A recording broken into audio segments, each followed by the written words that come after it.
Ego sum lux. Continuamos la clase y vamos a leer un caso. En 1903 refiere este mismo padre que estamos citando, la revista Le Cosmos, que solo después de 8 horas no interrumpidas de tracciones rítmicas de la lengua pudo ser devuelto a la vida un soldado que se había ahorcado.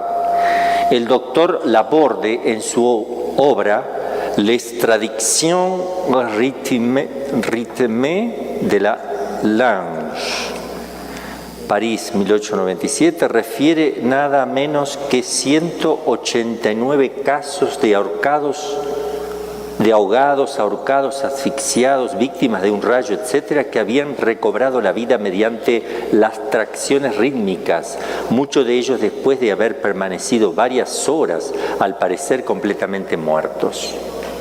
Hay como una especie de vida latente que sigue, pero no hay reacciones. De esto, bueno, ya hoy día se conoce mucho más. Esto en esta época, al principio del siglo pasado, era llamativo, pero ahora ya hay más conocimiento. En los que mueren de enfermedad larga que va consumiendo lentamente el organismo, el periodo de muerte aparente se prolonga, por lo menos media hora, y a veces mucho más. El padre Ferreres cita, en confirmación de la misma multitud de casos plenamente comprobados de enfermos crónicos fallecidos que volvieron a la vida después de un periodo más o menos largos de muerte aparente, y juzga que ese espacio de vida latente hay que extenderlo por lo menos a media hora. Un poco más abajo cita numerosos testimonios de médicos eminentes que extienden mucho más ese periodo de la vida latente. Por eso la Iglesia, en la pastoral, nosotros encontramos una persona que ha fallecido, preguntamos cuánto hace que falleció, y una hora, hasta una hora también damos los sacramentos bajo condición. Si vives, yo te absuelvo; si estás arrepentido y vives, yo te absuelvo de tus pecados.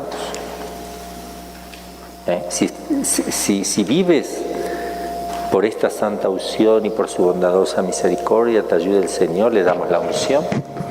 Padre, una pregunta con respecto a un moribundo que está inconsciente en cuidados intensivos y por ende es católico, pero en ese momento no puede confesarse porque está inconsciente. Llega el sacerdote y le aplica la unción. Después vuelve en sí un poquito y el familiar le explica bien al sacerdote y no le explica eso, simplemente arrepiente de tus pecados, pero él sigue agonizando, pero no pudo confesarse de boca porque no podía, porque estaba inconsciente. Y el sacerdote ya se fue, solamente le dio la unción. En ese caso aplica también que el alma... La unción tiene el efecto de perdonar los pecados indirectamente, si está el arrepentimiento verdadero. En ese caso hubiera quedado perdonado por su atrición, más el sacramento de la unción, que tiene como secundario borrar también el pecado, no solo las reliquias, que es lo que vamos a pagar en el purgatorio, sino también el pecado, indirectamente. Gracias. Conclusión 5. El sacerdote puede y debe administrar su condición, bajo condición, los sacramentos de la penitencia y unción a los aparentemente muertos, mientras no conste con certeza su muerte real. Entonces, cuando uno duda, enseguida, con cualquier pequeña duda, que el sacerdote piense que ya lo da, no hay problema. Mejor equivocarse para ese lado que para el otro, que no darla estando vivo. Bueno, a mí me decían que a veces es bueno hablarles a los que... Sí, es bueno hablarles.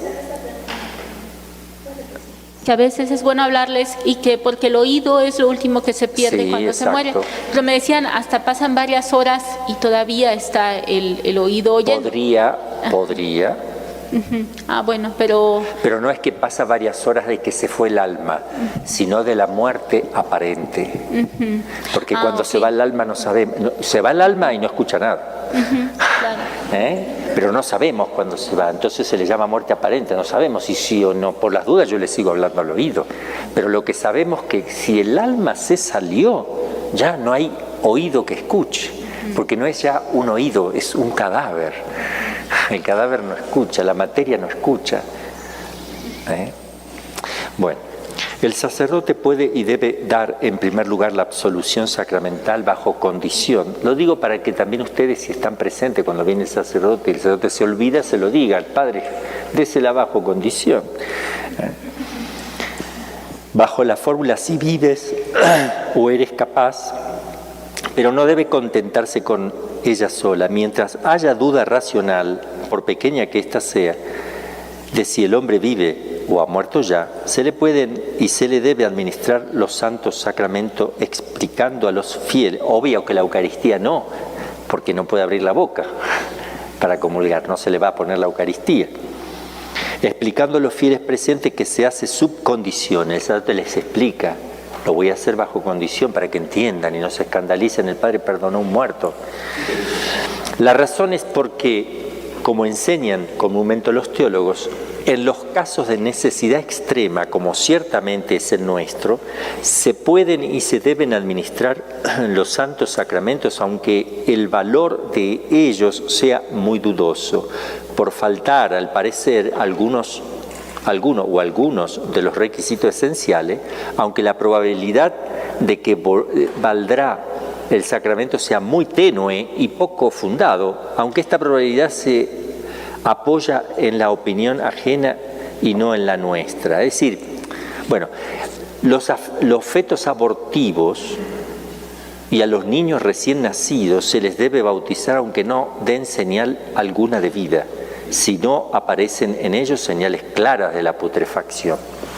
Los abortos espontáneos también, que son involuntarios, ¿no? Obviamente espontáneos, que las mamás tienen que saber cómo se hace eso, porque pueden abrir la bolsita y echar el agüita, yo te bautizo, le ponen el nombre. Aunque ahí no se vea nada, si una bolsita no se ve nada adentro, igual, está es el ser humano, hay una persona.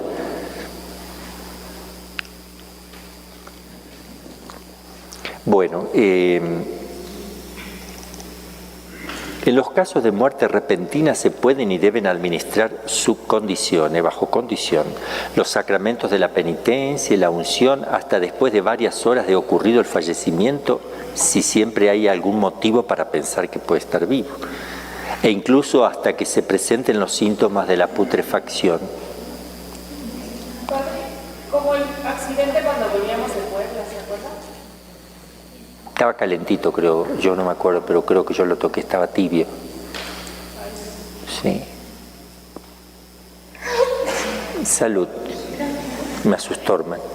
En los casos de muerte por enfermedad larga se pueden y deben administrar subcondiciones, los últimos sacramentos por lo menos hasta media hora después del fallecimiento, y no carece de probabilidad la sentencia que lo extiende a varias horas después. Bueno, en fin, son razones pastorales, pero todo esto por el cuidado que la Iglesia tiene, siempre se quiere asegurar de que todo esté bien, de que puedan recibir todas las gracias que Dios nos ha dado, ¿no? Vamos a ver algunas consideraciones morales acerca de la muerte. Preparación para la muerte. Porque vamos a hablar de la preparación próxima, sin preparación próxima. ¿Saben lo que es preparación próxima y remota? Remota es cuando uno sabe que se va a morir y se va preparando ya, desde hace meses. Próxima es el momento que ya está muriendo, que también se prepara de una manera más concreta. Entonces, hay muertes que no tienen preparación próxima, pero tampoco remota. Hay otras que tienen preparación próxima, pero no remota. Y otras que tienen preparación remota, pero no próxima. Y otros que ni una, que tienen las dos cosas. Es decir, tenemos las 4 combinaciones. Vamos a ir viendo. Primero, una persona con preparación próxima, sin preparación próxima ni remota. No tuvo posibilidad de hacer ningún tipo de preparación. Tal suele ser la muerte de los pecadores voluntariamente obstinados, de los grandes incrédulos, Voltaire, Rousseau, Renan, de los grandes herejes y apóstatas de la religión Juliano el Apóstato, Arrio, Montano, Nestorio, de los falsos reformadores, Lutero, Calvino, Zwinglio, Enrique VIII, de los afiliados a las sectas masónicas, de los que han alardeado siempre de indiferencia religiosa y libertad de criterio, etcétera, etcétera, ateos. La historia del mundo está llena de estos casos lamentables que vienen a confirmar el oráculo de la Sagrada Escritura. Mors peccatorum pésima, la muerte de los pecadores es horrible, Salmo 33, 22, y la terrible profecía de nuestro Señor a los obstinados fariseos: moriréis en vuestros pecados. Entonces, una persona que no cree ni nada, no se va a preparar, se va a preparar para la muerte, pero pensando que se le acaba nada más, pero no preparación espiritual. Arrepentimiento de sus pecados, pidiendo perdón a Dios, preparándose para encontrarse con Dios. Ni próxima ni remota. Se puede leer la muerte de Voltaire en el libro Roger Marín, página 264. Eso sí es interesante, no lo traje, pero cómo murió Voltaire. Y cerró los ojos y poco. No, fue muy fea. Y en la Sagrada Escritura aparecen muertes también, la de Herodes el Grande, ¿no? Que murió agusanados, ¿no? Lo comieron los gusanos. Él estaba vivo y salían del cuerpo. Tenía una se pudrió por dentro. Una cosa muy fea. Ahora, con preparación próxima, pero no remota, solo próxima. Hombres que han vivido mal y que sin embargo a la hora de la muerte, horrorizados por el abismo en que van a precipitarse para siempre y bajo el influjo de una gracia inefable de la misericordia de Dios, se vuelven a Él y reciben llenos de arrepentimiento y de fervor los santos sacramentos de la Iglesia. Vieron mal, no se prepararon remotamente, nada, pero en el momento de la muerte se asustaron y se arrepintieron y se confesaron y se salvaron. Con preparación remota, pero no próxima. Esto es feo. Es la de aquel que vive siempre y habitualmente en gracia de Dios, pero que un accidente repentino le impide recibir a última hora los sacramentos de la Iglesia. Es una lástima grande no poderlos recibir, pero como la muerte le sorprende en su estado habitual de amistad con Dios, ha salvado su alma para toda la eternidad, a no ser que haya estado en pecado. Cristo nos puso en guardia en el Evangelio contra la posible eventualidad de una muerte repentina. Estad preparados, porque la hora que menos penséis vendrá el Hijo del Hombre. Son rarísimas, sin embargo, las personas que se plantean en serio la posibilidad de una muerte repentina. Vemos todos los días que ocurren casos de muertes súbitas en gentes que estaban infinitamente lejos de sospecharlo. Ahora, con preparación remota y próxima, es la más envidiable de todas las muertes posibles. Es la de aquel que, habiendo vivido siempre cristianamente en gracia y amistad con Dios, tiene la dicha de recibir con fervor a la hora de la muerte los santos sacramentos de la Iglesia y todos los demás socorros y auxilios espirituales. Es la muerte de los santos, de las que dice la Sagrada Escritura, que es preciosa delante del Señor. Preciosa in conspectu Domine mors sanctorum eius. Es preciosa la muerte la muerte de los santos delante del Señor. Es admirable la serenidad y el gozo con que reciben los santos la noticia de que van a morir. Lejos de experimentar con ello ningún temor, sienten, por el contrario, que el corazón se les parte de alegría. Han comprendido claramente que la muerte cristiana significa, en realidad, comenzar a vivir la vida verdadera. Qué bien lo supo expresar nuestra incomparable Santa Teresa de Jesús. Aquella vida de arriba que es la vida verdadera, hasta que esta vida muera, no se goza estando viva. Muerte, no me seas esquiva, viva, muriendo primero, que muero porque no muero. El gran teólogo y escritor y predicador Bossuet llega a decir que quien no desea la muerte no es cristiano. Y aunque en esta frase haya mucho énfasis oratorio, es cierto que la actitud de nuestra alma frente a la muerte puede ser un índice muy expresivo del grado de intensidad que haya alcanzado nuestra fe. Acá hay que hacer una distinción, porque quien no desea la muerte no es cristiano. Hay un deseo no de morirse, sino de encontrarse con Dios. Entonces hay que distinguir el aspecto. Nadie quiere morir, o sea, desea ese momento por el momento mismo de la muerte, y hay un temor natural a ese momento, sino que uno se está refiriendo al momento del encuentro con Dios, que tiene que estar. Eso es lo que tiene que estar. Que eso puede ser un índice de cómo está mi alma. Por eso yo les digo a la noche, cuando uno se va a acostar y dice, Señor, llévame, y lo puede decir esta noche, te suplico me lleve, y lo puede decir, es porque está preparado. O tal vez lo dice y sale corriendo a buscar un sacerdote antes. No es cuestión de decirlo, sino me refiero a que se quede tranquilo, en paz. Entonces, esa persona está preparada. Si estuviéramos bien convencidos, como lo estaban los santos, de que la tierra es el destierro de las almas, un valle de lágrimas y de miserias, un desierto abrasador por el que hay que pasar antes de entrar en el eterno oasis del cielo, que es la patria verdadera de las almas, no solamente no temeríamos la muerte, sino que ningún otro deseo nos sería más querido y familiar. San Pablo deseaba ardientemente ser desatado de los vínculos de la carne para unirse eternamente con Cristo. Todos los santos, sin excepción, han participado de estos mismos sentimientos. El mártir desea, San José Sánchez del Río, nunca fue tan fácil alcanzar la eternidad. Para un cristiano la muerte es, por el contrario, infinitamente bella y deseable, no en cuanto supone la destrucción temporal de nuestra persona humana, que en este sentido es naturalmente fea y repulsiva, sino en cuanto que es el tránsito dichoso a una eternidad feliz. En ese sentido, vivamos siempre en gracia de Dios, no cometamos jamás la increíble locura de acostarnos una sola noche en pecado mortal. Frecuentemos los santos sacramentos de la penitencia y la Eucaristía.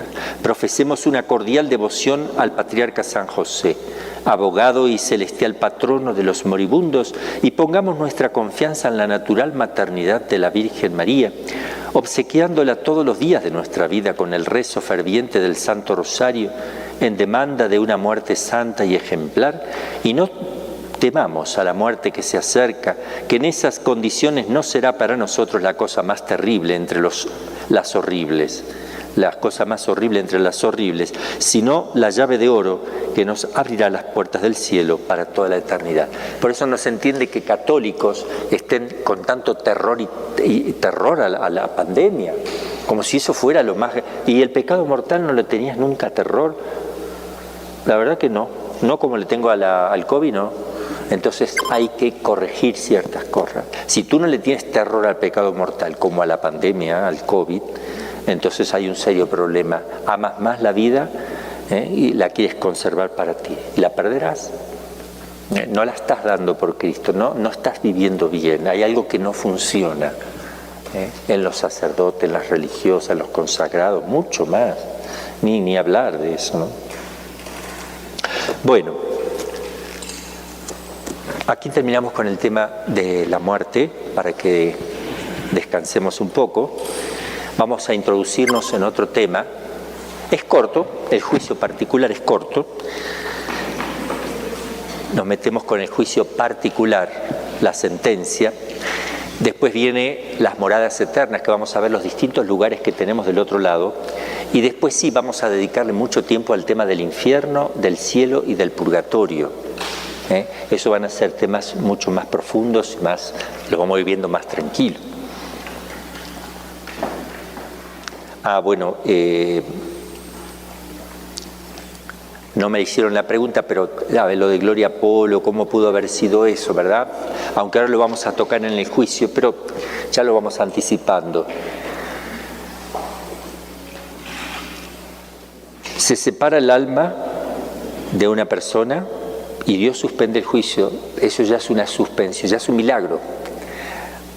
Suspende eso. Deja que la persona vea, suspende una cosa es el juicio, otra la sentencia. El juicio está, porque la persona ve inmediatamente todo. No está la sentencia. pero sabe a dónde va. Y el Señor puede suspender la sentencia, no el juicio que ya se da espontáneamente cuando se separa el alma, la sentencia suspendida para darle una posibilidad para hacer el bien a otras personas, para dar testimonio, para lo que sea. Entonces la persona no fue sentenciada, la que fue sentenciada ya está, sino fue juzgada y fue prolongada su vida por un tiempo, por razones que Dios solo tiene de misericordia, de bondad. El ángel lo vamos a rezar al final, junto con la hora intermedia. Bueno, a la muerte se sigue inmediatamente.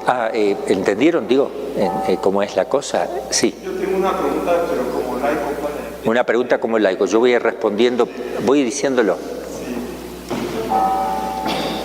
Bueno, como laico, ellos también son laicos. No, algunos, los que no hicieron voto. Sí, me causa, tengo esa duda, ¿no? Y me causa ruido.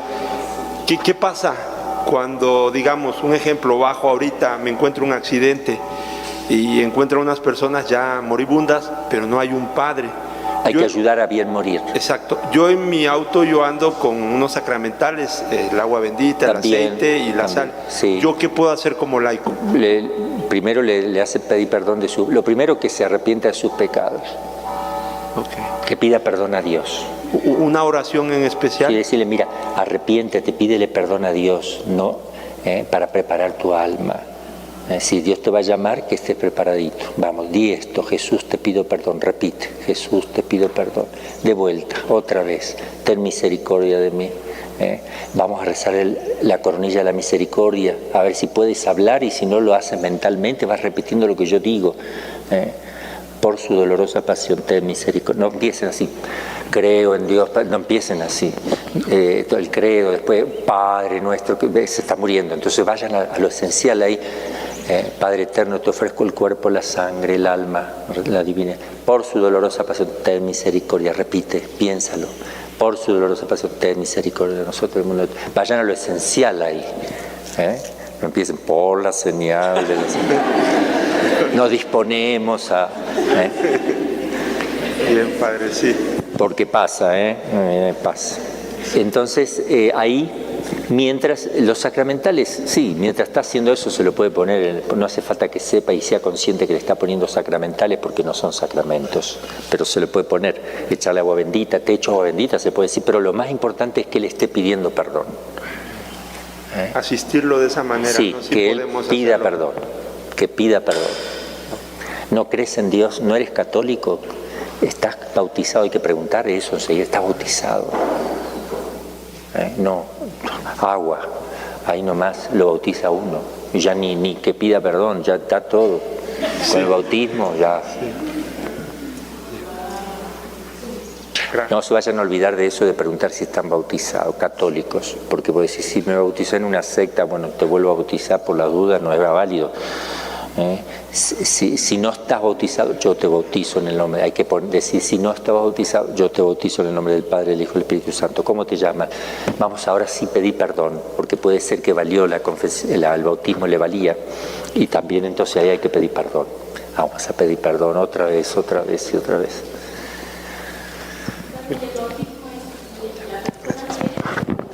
No, si quieren, no le pueden bautizar en contra de su voluntad. Están tirando un sacramento. ¿Quieres que te bautice? No. Bueno, vamos a pedir perdón a Dios. Ni le digan, ni pregunten. Sí, bautízate porque te vas a condenar, porque lo van a formalizar. No. Entonces vamos a pedir perdón a Dios. No quiero. No creo que diga que no quiero. Está asustadísimo. Todo lo que usted le digan va a hacer. Todo, inmediatamente te va a agarrar la mano, todo lo va a hacer. Lo va a hacer muy bien. Aunque sea ateo, aunque ahí en ese momento se vuelve un niño un niño indefenso que necesita que le digan qué hacer. Bueno, la muerte a la muerte sigue inmediatamente el juicio particular. Mueres inmediatamente, sale el alma inmediatamente, se da el juicio. Vamos a leer lo que dice la Iglesia en el Catecismo, 2 puntos del Catecismo, el 1021 y el 1022. 1021. La muerte pone fin a la vida del hombre como tiempo abierto a la recepción o rechazo de la gracia. Ahí se termina. La gracia divina manifestada en Cristo. El Nuevo Testamento habla del juicio principalmente en la perspectiva del encuentro final con Cristo en su segunda venida, pero también asegura reiteradamente la existencia de la retribución inmediata después de la muerte, juicio y sentencia de cada uno como consecuencia de sus obras y de su fe. La parábola del pobre Lázaro y la palabra de Cristo en la cruz al buen ladrón, así como otros textos del Nuevo Testamento, hablan de un último destino del alma, que puede ser diferente para unos y para otros, dice el Catecismo, según lo que le toque. 1022. Cada hombre después de morir recibe en su alma inmortal su retribución eterna en el juicio particular que refiere su vida a Cristo, bien a través de una purificación, bien para entrar inmediatamente en la bienaventuranza del cielo, o sea, bien para entrar al purgatorio o directamente al cielo, o bien para condenarse inmediatamente para siempre. A la tarde te examinarán en el amor, San Juan de la Cruz. Bueno, vamos a ver la existencia de este juicio particular, porque está el juicio universal y el juicio particular. Son 2 juicios, son distintos. El segundo juicio, el universal, nunca anula ni contradice el primero, sino que lo completa. La sentencia será la misma, pero completa, se complementa nada más. Entonces no cambiará la segunda sentencia, será más detallada, universal, para glorificar a Dios en su misericordia y en su justicia. Entonces ahora estamos viendo el juicio particular. Hay una conclusión que dice: al separarse del cuerpo, el alma humana es inmediatamente juzgada por Dios. Esto es lo que nos enseña la Iglesia. Inmediatamente. Yo siempre digo que al salirse el alma se fija la voluntad, ya no hay remedio. Una vez que se fijó la voluntad porque se salió el alma, que eso es espontáneo, ya no hay modo de retractar lo que ya hay. ¿Qué significa esto que acabamos de leer? Significa, al separarse del cuerpo, significa en el momento de producirse la muerte real, no la aparente, la real. El alma humana, es decir, el alma racional, cristiana o pagana, justa o pecadora, de adulto o de niño, de hombre o de mujer, sin excepción. El alma humana, toda alma humana. Inmediatamente, ¿qué quiere decir? Sin demora, espontáneamente en el momento de salirse del cuerpo, es juzgada por Dios, o sea, sometida a un acto de justicia por el cual, en vista de sus buenos o malas obras, Dios pronuncia la sentencia que merece en orden al premio o al castigo. Hay algunos errores que se mantienen hoy día, por eso los vamos a ver. Ponemos 4 errores que son de la nueva era, de los testigos de Jehová hoy día también, de algunas sectas y algunas religiones también no católicas. Los primeros errores son los de los gnósticos y maniqueos, que hoy día también se siguen con esos errores. Partidarios de la metempsicosis, o llamado transmigración de las almas de unos cuerpos a otros. Eso significa la metempsicosis. El alma pasa a otros cuerpos después de la muerte. Este viejo error ha sido renovado por los modernos teósofos y espiritualistas, y también por la nueva era. Ponga eso ahí, también la nueva era, que no lo puse, que enseña eso. Sí, es la reencarnación, que se meten otros animales o gente, o no sé, yo era Napoleón, por decir así. Lo que pasa es que no me acuerdo. Ciertos árabes de acá designados, ahí no va, ciertos árabes designados con el nombre de netopsíquicos, que afirmaban que el alma muere juntamente con el cuerpo para resucitar juntamente con él al fin del mundo. Con estos hacen coro muchos nestorianos, anabaptistas, socinianos, arminianos, etc., algunos protestantes modernos en torno a Priestley, pero también testigos de Jehová, que dicen que... protestantes, un pastor protestante. Los testigos de Jehová también decían, ¿no? Dicen que el alma desaparece, se muere también. No se dan cuenta, ellos no razonan lo que es un principio espiritual, todo eso. No, se murió el alma. El cuerpo y el alma se mueren. Yo una vez, estando con mi hermano, siempre se los he contado, creo que estaba en mi casa de vacaciones y yo era seminarista, me empezó a ver ya sacerdote, y estaba con mi hermano sacerdote y tocaron timbre, y eran testigos de Jehová, 2 chicas, y con mi hermano como estábamos en casa, no teníamos el hábito, entonces abrimos una puertita, así se veía por la reja. ¿Qué me dirían ustedes si yo les digo, decían ellas, ¿no? ¿Qué me dirían ustedes si digo que todos los hombres van a morir y que todos somos iguales? Y mi hermano, para hacer un chiste, dijo que son marxistas. No. Entonces dice, todos morimos y desaparecemos, muere el alma y el cuerpo. Entonces yo le cité, le digo, ¿cómo Jesús dijo? Yo te aseguro que hoy estarás con... Ah, yo sabía que usted me iba a poner esa, me dice la chica. Se lo explico. Yo te aseguro hoy, estarás conmigo en el paraíso. Entonces yo le dije, sí. El griego no tiene coma. Y está escrito en griego. Le voy a traer un experto, dice, ya va a venir un día, y se fueron.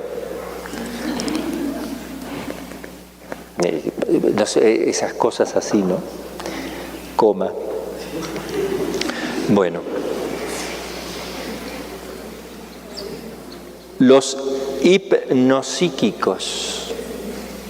Esto les pasa a ustedes cuando están en clase a veces. Los hipnosíquicos afirman que el alma humana, al separarse del cuerpo, entra en un estado de modorra o sueño profundo, en el que permanecerá hasta la resurrección final de la carne. Así, Vigilancio, a quien San Jerónimo apellidaba con fina ironía, diciendo, en lugar de llamarle Vigilancio, le decía Dormitancio, porque afirmaba esto, el dormitancio. Y ciertos coptos y armenios, a los que siguen varias sectas protestantes, también hay muchos protestantes, que quedan en estado de letargo, así como son sin actividad, quedan en stand-by, ¿no? Los que creían que las almas separadas permanecían inciertas de su suerte eterna hasta el juicio final, quedan dando vueltas y no saben qué pasó. ¿Quién soy? ¿Dónde estoy? ¿Soy bueno? ¿Soy malo? ¿Me condené? ¿No me condené? No saben. En que se les comunicará la sentencia. ¿Cuándo? En el juicio final, no en el particular. Así, entre los antiguos Lactancio, cuyo error compartieron Lutero y Calvino, y otros protestantes más recientes, entre los que se destaca Burnet. Burnet es un teólogo escocés, antes que me pregunten, 1863-1928. Un teólogo escocés protestante, ¿verdad? Bueno, vamos a ver el valor dogmático que tiene esta sentencia de que vamos a ser juzgados inmediatamente. Es de fe divina implícitamente definida, o próxima a la fe, se llama así, son categorías para que veamos la fuerza que tiene, no se puede negar esto. La prueba teológica la sacamos de la Sagrada Escritura. Si bien la Sagrada Escritura nunca habla expresamente y claramente distinguiendo el juicio particular del universal, se habla más bien del universal, sin embargo se da a entender, y el magisterio es el que interpreta que esos textos se refieren al juicio particular, y así la tradición de la Iglesia también. En el libro sagrado se nos habla muchas veces del juicio de Dios, si bien aludiendo casi siempre al juicio final o universal. Al parecer no hay un solo texto que de una manera del todo clara y explícita se refiera al juicio particular, así diciendo juicio particular, pero sí se habla. Sin embargo, la doctrina del juicio particular que la Iglesia nos enseña de manera contundente e inequívoca, doctrina de fe, tiene su fundamento también en la Sagrada Escritura, al menos de una manera implícita y remota. Que la Virgen haya subido a los cielos no está explícito en la Escritura, sino implícito. Que la Virgen haya estado preservada del pecado original no está explícito, pero está implícito. La Iglesia estudia y dice, a ver, ¿por qué ella no tuvo pecado original? Porque el ángel la saluda como la llena de gracia, que no tiene parte con el pecado. El fundamento es ese. Y se apoya en Génesis 3:5, donde una mujer pisa la cabeza de la serpiente, es ella, que vence. ¿Cómo vence? Y porque no tiene pecado, es la única manera de vencer al demonio. Entonces, con esos textos, la Iglesia interpreta, esto debe interpretarse así, y por tanto está contenido que María está sin pecado, pero no dice, María nació sin pecado original, no dice así.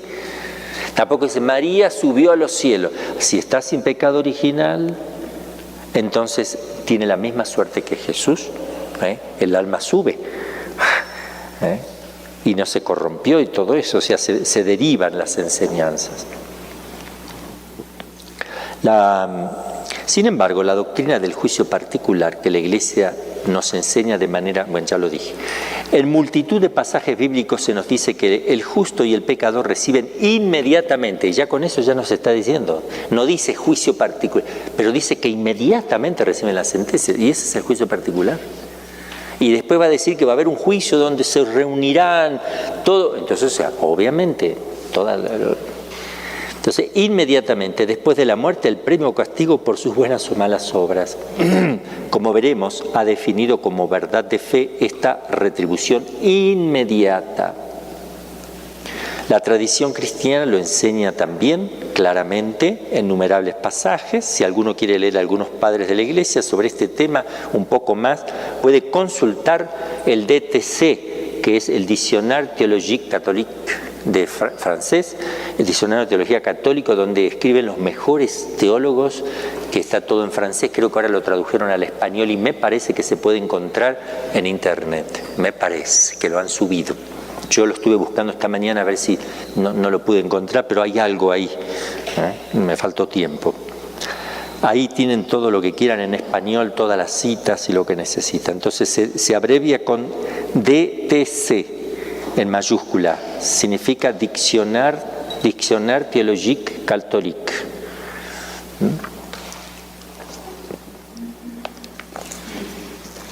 El magisterio de la Iglesia lo enseña claramente, yo ya se los he dicho en el catecismo, lo dice explícitamente, lo que está implícito lo hace explícito. En el tema de la retribución inmediata, y voy a poner un texto de San Pío V, que enseña en el catecismo del Concilio de Trento. Este catecismo es muy importante, como todo catecismo, pero acá se ven justamente los temas donde más necesidad había en el momento con todos los protestantes. Y dice así: mas para explicar este punto han de observar los párrocos que existen dos tiempos en los cuales es forzoso a cada uno presentarse delante del Señor y darle cuenta de todos los pensamientos, acciones y palabras y sujetarse finalmente a la sentencia del juez. El primero es cuando cada uno de nosotros sale de esta vida, aunque al instante se presenta ante el tribunal de Dios y allí se hace averiguación rectísima de todas las cosas que haya hecho, dicho o pensado en cualquier tiempo, y esto se llama juicio particular. El segundo tiempo es cuando en un día y en un lugar comparecerán juntas todas las gentes ante el tribunal del juez, para que viéndolo y oyéndolo todos los hombres de todos los siglos, conozca cada uno qué es lo que fue juzgado y decretado de todos los demás, La promulgación de esta sentencia será para los malvados e impíos una parte no pequeña de las penas y suplicios que han de padecer, pero los justos y buenos recibirán de esa sentencia gran contento y satisfacción, porque se verá claro quién fue cada uno en esta vida, y este se llama juicio universal. Es muy simple y muy claro. También el Nuevo Catecismo de la Iglesia Católica lo coloca como hemos ya leído. La razón teológica la pone Santo Tomás, que hace una reflexión de la necesidad de que haya un juicio particular, pero también uno universal. Da argumentos de razón para ver que es razonable que tiene que haber dos cosas. Y lo voy a leer despacito, vamos a ver si entendemos. Cada uno de los hombres es una persona particular, juicio particular, y un miembro de todo el género humano, juicio universal. Fíjense cómo él ya está poniendo el principio por el cual va a decir que tiene que haber dos juicios. Porque toda persona tiene una vida personal, pero una vida social, porque es ser sociable. Entonces es justo que también se le juzgue personalmente, pero también en público, porque está en una sociedad y la Iglesia es sociedad. Por lo mismo, ha de ser sometido a un doble juicio. Uno privado y en particular, que sufrirá inmediatamente después de la muerte para recibir el premio o castigo que merezca por su conducta mientras vivió en su cuerpo. Aunque no de una manera completa y total, ya que solamente el alma será premiada o castigada, no el cuerpo, que permanecerá en el sepulcro hasta la resurrección de la carne. O sea, solamente pena con su alma al principio, después se unirá el cuerpo, tanto en los condenados como en los que se salvan se unirá el cuerpo. En el purgatorio no se va a unir el cuerpo, porque cuando se produzca la resurrección final no hay más purgatorio. El otro juicio lo sufrirá el hombre en cuanto miembro y parte del género humano, ya que aún en la humana justicia se dice que alguno es juzgado cuando se juzga a toda la comunidad de la que forma parte. Por eso, cuando se celebre el juicio universal de todo el género humano, por la separación total de los buenos y de los malos, será juzgado por lo mismo cada uno de ellos. Ni puede decirse con ello que Dios juzga dos veces a un mismo hombre, ya que no impone dos premios o penas por una sola virtud o pecado, sino que el premio o castigo que antes del juicio final se había aplicado incompletamente al alma sola, se le completará en el mismo juicio, premiando o castigando el cuerpo. El alma separada no puede ya merecer o desmerecer, ya no puede, puesto que se ha terminado para ella el tiempo apto para ello, que es únicamente el de esta vida terrena. Luego no hay razón ninguna para que sea juzgado únicamente al fin del mundo, ya que no cambiará en lo más mínimo su actual situación. Luego, sigue Santo Tomás, debe ser juzgado inmediatamente de separarse del cuerpo para recibir el premio o castigo que justamente merece. Si el alma al separarse del cuerpo no fuera juzgada inmediatamente, permanecería incierta de su suerte eterna hasta el día del juicio universal. Esto representaría un premio para los malos y un castigo para los buenos, si no supieran. Lo están castigando a los buenos y están premiando a los malos porque no los mandan, lo cual parece contrario a la sabiduría de Dios, lo mismo que a su misericordia y su justicia. Si no hubiera un juicio inmediato sería una injusticia, porque los buenos tendrían que estar ahí y los malos sin castigo y los buenos sin premio. No sé si hay alguna pregunta o seguimos con la naturaleza. ¿Qué es ese juicio particular? A ver, hermano. No sé si lo va a decir más adelante, pero los ángeles de alguna manera forman parte del juicio universal.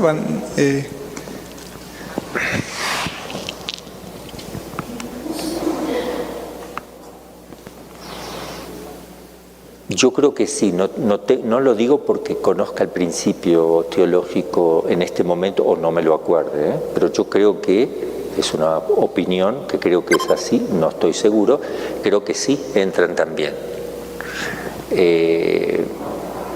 Los ángeles, sí, yo creo que sí. El juicio del ángel es distinto de los del hombre.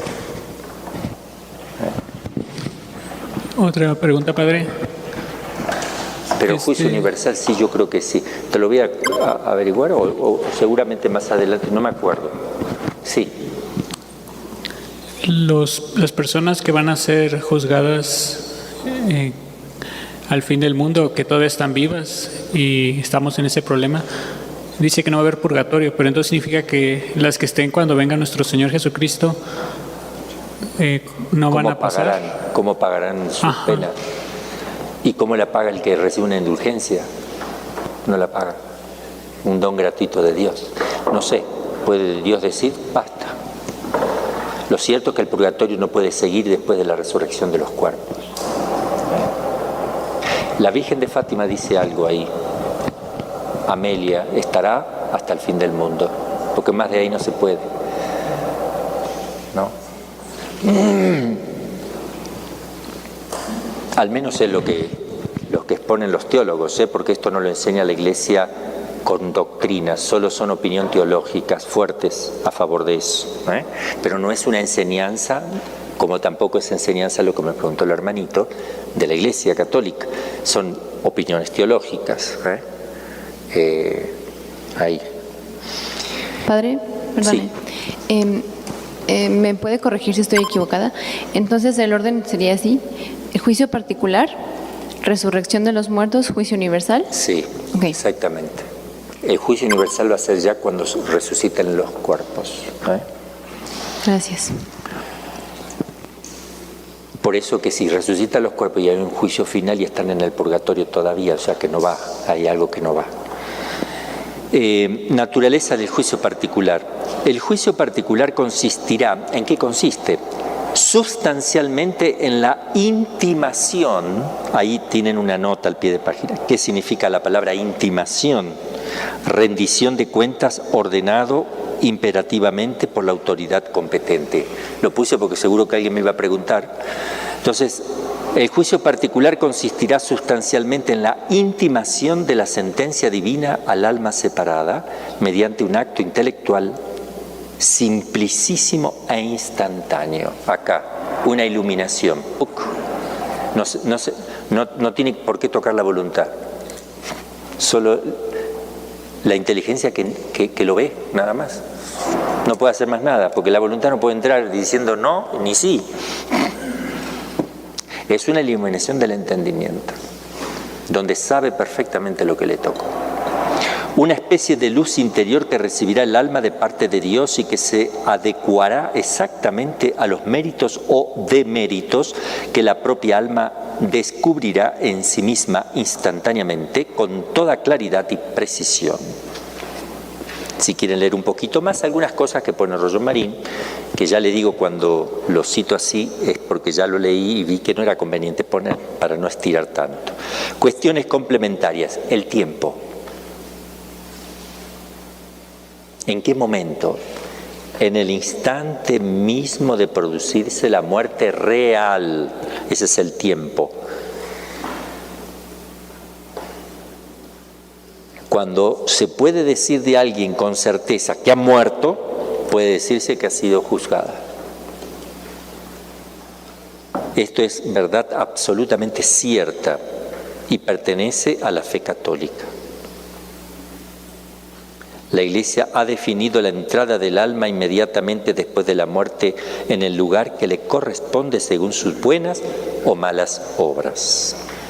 Algunos teólogos antiguos vacilaron un poco en torno a esta cuestión a causa de ciertas leyendas que la falta de espíritu crítico les hacía tomar como verdaderas, ¿no? Hay gente que contaba cosas, como hoy día que cuentan cada cosa, ¿no? Entonces uno, si esto es así, entonces esto es así. Entonces hay ciertas cosas que se contaron que hicieron que algunos teólogos dudaran de cosas muy básicas, según las cuales algunos moribundos se habían visto transportados ante el tribunal divino y recibían antes de su muerte la comunicación de la sentencia. Que dicen que algunos la recibieron antes de morirse. Otras veces esta sentencia se hacía esperar, que no se la daban, no se la daban, no se la daban.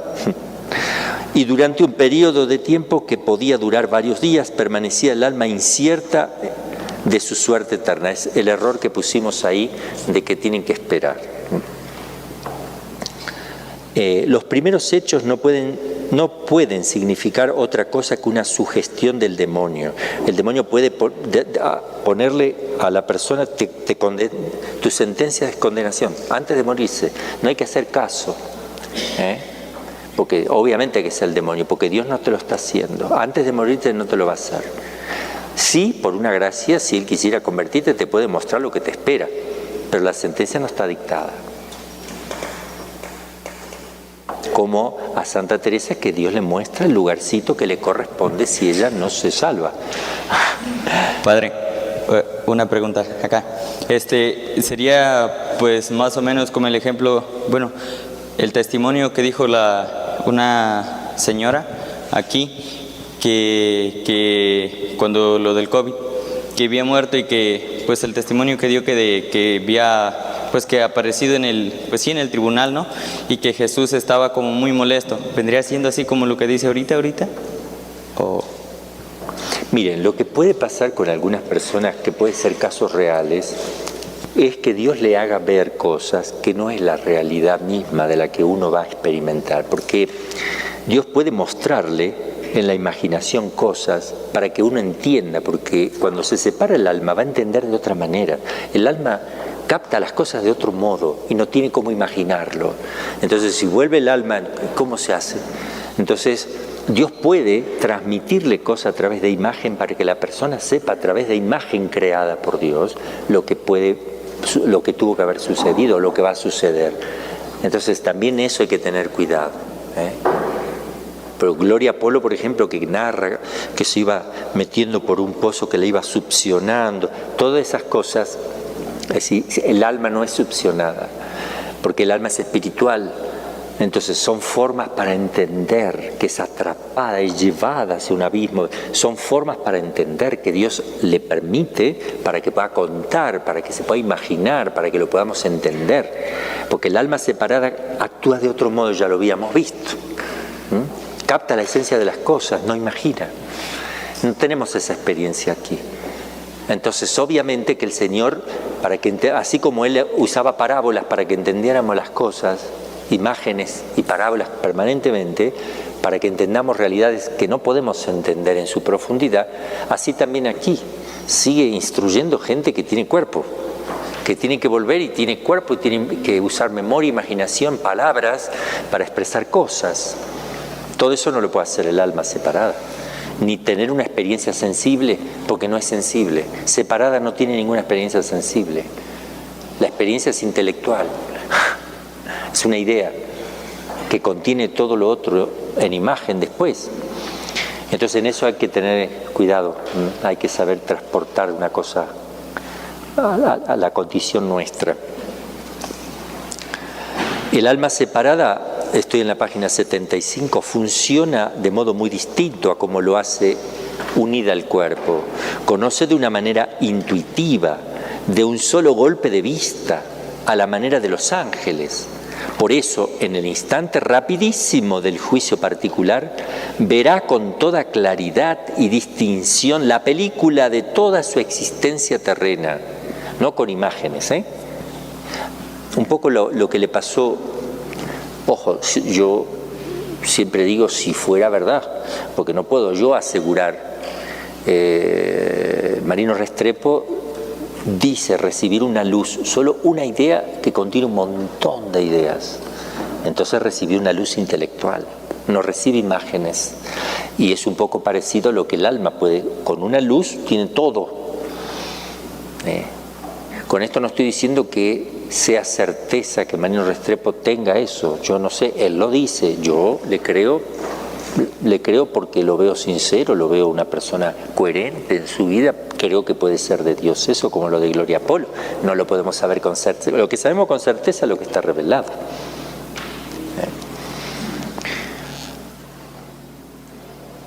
El lugar donde se produce, en el mismo lugar donde mueres, en el mismo lugar donde mueres, se te para ahí el alma, ahí donde se ha producido la muerte. El alma es juzgada en el lugar donde está su cuerpo, en el momento que sale, en el momento mismo de abandonarle como forma sustancial del mismo, pero antes de separarse localmente de él. Es necesario que el alma sea juzgada cuando todavía no se ha separado localmente de su cuerpo, de donde resulta que el alma en el momento mismo de la muerte conoce su suerte final y al punto se dirige al lugar designado por la sentencia del juez. Podríamos decir que es juzgada en el último instante de la separación del alma con el cuerpo. Cuando último instante de la separación. Es como cuando uno dice en qué momento se transforma el pan en el cuerpo, sangre, alma y divinidad de Cristo, en el último instante de la fórmula pronunciada. Padre, bueno, acá yo tengo una pregunta. Por decir el Padre Teodoro. Me asustaste, hermano, porque ay, estoy disculpe, concentrado vale. en lo que estoy. Bueno, pues, gracias a Dios. Bueno, son dos preguntas. Una primera, bueno, el Padre Teodoro dice que ya ve que él hace mucha oración de liberación. Entonces tenía como un equipo, pues. A ver, primero te aclaro que el padre abandonó su sacerdocio. Sí. No para que hay gente que está escuchando. Sí. Ahora sigue. Entonces dice que él, su equipo y él estaban comiendo. Entonces uno de los de su equipo se puso mala. Creo que era una mujer. Entonces se fue al carro y ahí estaba y llegó otro del equipo a ayudarla. Pero como que no pudo. Entonces fue con el padre Teodoro, que era Padre Teodoro. Entonces le dijo pues lo que estaba sucediendo y el Padre Teodoro llegó y pues sí la vio que estaba mal, pero cuando le habló ella no hablaba con su voz que tenía, entonces se le hizo raro y le empezó a hacer una oración. Cuando le hizo la oración empezó a hablar, pero un alma que estaba dentro de ella era un hombre y le empieza a preguntar que quién eres. Dice pues no creo que le dijo su nombre, pero le dijo, ¿qué te pasó? Dice, es que no sé, solamente pues estoy aquí así. Dice, ¿y a qué te dedicabas? No, pues yo mataba por dinero. Entonces, por decir, esa persona porque la mataron, a esa persona, ¿qué le sucedió? Que no fue al juicio, porque al final dice, pues, ¿conoces a Jesús? No, pues no conozco a Jesús. Y le empezó a hablar de Jesús, y creo que de nuestra más santísima, y en ese momento se abrió como una luz, y dice, ya los alcanzó a ver, y se fue. Entonces, en ese trance que él murió, ¿por qué él no se fue directamente al juicio? ¿Por qué quedó suspendido? Y todavía, donde el lugar que había muerto, ahí estaba, y se le había metido a esa persona. Bueno, te contesto. El ritual de exorcismo tiene una introducción en latín. Tiene todas las normas para los exorcistas. En ese ritual, que es la iglesia la que te está enseñando, dice, no haga caso el sacerdote cuando dice el poseso ser un alma de un difunto. No haga caso, porque es el demonio, no haga caso. Primero, no es un alma, es el demonio, que dice, no sé, a mí me ha pasado, haciendo exorcismo en Argentina y sobre todo en Argentina me ha pasado más, se aparece, porque yo después no le hacía caso, se aparece y dice, ay, me llamo José, yo viví en el 640, ¿qué hago acá? ¿Quién es Dios? Cállate, yo le decía así, cállate y te la aguanto, y yo seguía el exorcismo, porque quiere que corte el exorcismo, para desviar el tema, que deje de hacer oración y cambiar el tema. Cuando yo empecé a comportarme de esa manera, que no le di más importancia, se terminaron las almas porque ya sabía el demonio que yo no le hago caso. Entonces eso para que lo sepa. Entonces yo no puedo partir de eso porque es todo falso, hermano. Porque también había una religiosa, dice que fue a vivir su retiro, creo que a un convento, y dice que pues dijo, bueno, voy a ir a disfrutar, ¿no? Pues ahorita que estoy en el convento. Y dice que en un momento pues dice, bueno, ya saben cómo son las religiosas, que, ay, padre, hágame una oración. Entonces fueron a hacer una oración y dice que la religiosa cae en descanso. Pero dice que cuando se levanta, le empieza a hacer una oración. Y cuando ya habló, también igual habla en una voz y le dice, no, pues soy el demonio de la ira. Dice, en el nombre de Cristo te ordeno que salgas. Sale pues, y todavía queda en trance. Entonces Entonces, qué raro, ¿verdad? Dice, y ahora le pregunta, dice, creo que dice, soy el tío abuelo de ella, pero necesito 81 misas para que yo pueda salir, de lo que no he pedido.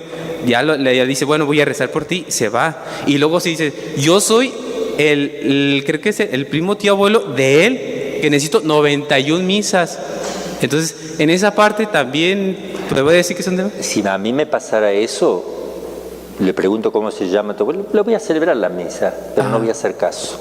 Pero por las dudas la misa la voy a celebrar porque no le va a venir mal a ese abuelo que existe, que yo le celebre misa, pero no porque no voy a hacer caso como si ese fuera su abuelo. Pero sí lo voy a hacer porque mal no le viene que al abuelo ese le recen esas 95 misas. Y si fue el demonio, ten broma, porque yo voy a rezar ahora. Y bueno, ya la última pregunta, ahora sí. Esta dice, bueno, el padre dice que había un hombre, estaba dentro de la iglesia y le pide confesarse. Creo que el sacerdote se va, dice, al regreso yo te confieso. Y dice ese hombre que el padre llega y lo confiesa y dice, no, pues que se dedicaba a tomar. Lo confiesa, ya no lo vuelve a ver. Y le empieza a preguntar a la gente, oiga, no, pues una persona así, así, así. Y levanta la mano una señora y dice, ese era mi hijo, tiene 15 años que se murió. Y bueno, de ahí dice el sacerdote, dice que, bueno, que Dios le regaló la gracia de durar todo ese tiempo hasta que llegó un sacerdote y lo confesara. Y dice, Dios le regaló. Pero no sé si ahí se suspendió el juicio o qué es lo que pasó, porque dice que pasó mucho de tiempo, pero no recibió el juicio, sino que dice que una gracia porque su mamá había orado por él. Entonces Dios le había suspendido el juicio para que cuando llega el sacerdote, no el juicio, la sentencia. La sentencia, la sentencia. No sé qué decirte. Nosotros tenemos esta es la doctrina de la Iglesia. Lo demás, la Iglesia enseña ciertas cosas, no todo. Cristo no enseñó todo. Hay muchas cosas que no sabemos. Es más lo que no sabemos que lo que sabemos. Acá enseñamos lo que sabemos con seguridad. Lo otro son probabilidades, pero no debe contradecir lo que se sabe con seguridad.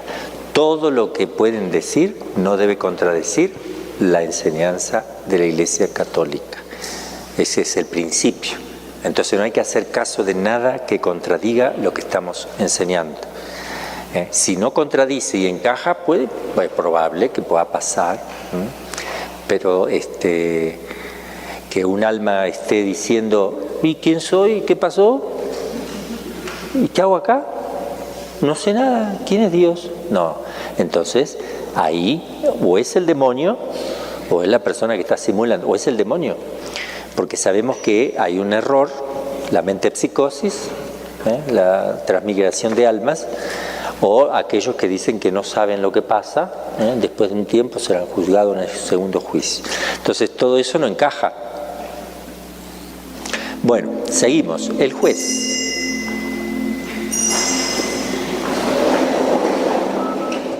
Ego sum